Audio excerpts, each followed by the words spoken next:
তোকে এতবার করে ফোন করছি, তুলছিস না কেন? রিন্টু, একটু ফেসবুক ঘাঁটছিলাম, একটা হাসির ভিডিও দেখছিলাম সবাই মিলে। সবাই বলল ও তো এক্ষুনি আসবে, তাই ফোন তুলতে আর হবে না। পিন্টু, কোনো দরকারেও তো ফোন করতে পারতাম। ধীরে ধীরে তোরা যেন কিভাবে সবাই সোশ্যাল মিডিয়ার প্রতি একটা অ্যাডিক্টেড হয়ে যাচ্ছিস। রিন্টু, সারাদিনে একটু আধটু থাকি ফেসবুক ইউটিউবে, এটা আবার অ্যাডিক্টেড হলো কিভাবে?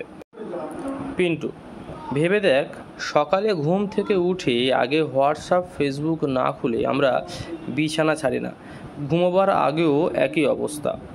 রিন্টু, সেটা হয়, কিন্তু বর্তমান সময়ের সাথে তাল মিলিয়ে চলার জন্য এগুলো তো ব্যবহার করতেই হবে। পিন্টু, ব্যবহার করা আর অ্যাডিক্টেড হওয়া আলাদা।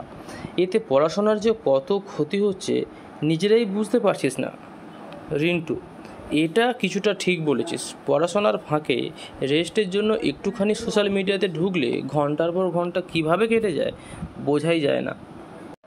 পিন্টু, একজন ছাত্রের কাছে মোবাইল থাকা দরকার শুধুমাত্র পড়াশোনার জন্য, কিন্তু সব ছাত্রছাত্রী পড়াশোনা বাদে বাকি সব কাজের জন্যই মোবাইলটা ব্যবহার করছে।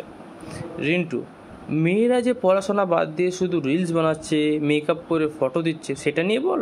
তাদেরও তো পড়াশোনার ক্ষতি হচ্ছে, তুই শুধু ছেলেদেরকে বলছিস।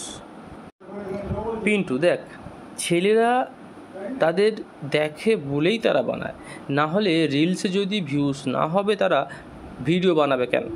মেয়েরা যাই ছাড়ুক না কেন, ছেলেরা পারলে সেটা যেন গোগ্রাসে গিলে ফেলে। রিন্টু, মোবাইল ফোনের ব্যবহার সামঞ্জস্যভাবে করতে হবে, যাতে পড়াশোনার ক্ষতিও না হয় এবং এন্টারটেনমেন্টও হয়।